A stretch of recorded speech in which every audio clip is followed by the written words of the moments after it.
Help for Ukraine is on its way from the European Union in the form of financial assistance. European Commission President José Manuel Barroso. The package combined could bring an overall support of at least 11 billion euros over the next couple of years from the European Union budget and European Union-based international financial institutions. It is a package designed to assist a committed, inclusive and reforms-oriented Ukrainian government. The announcement came at a meeting of European commissioners in Brussels ahead of a leaders' emergency summit there on Thursday, and just a day after the US offered $1 billion in loan guarantees and to send technical experts to Ukraine to advise the central bank and finance ministry. Ukraine's new administration says it needs $35 billion to stay afloat, though the EU says its short-term needs are much less.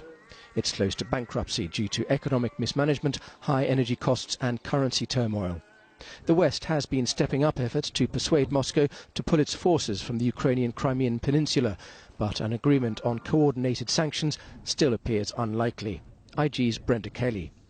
I think what is really clear is that while the US seem determined to impose trade sanctions, they're not necessarily getting a bilateral agreement in relation to the Eurozone. Obviously, Germany would be the main conduit there between Russia and the US. And of course, Angela Merkel would not want to sour relations because the alternatives that the Eurozone have in terms of energy supply are limited, whereas in fact in the US they wouldn't have the same problem. So from that perspective, it does seem that the US are maybe on their own. The aid package would in part depend on Ukraine signing a deal with the IMF.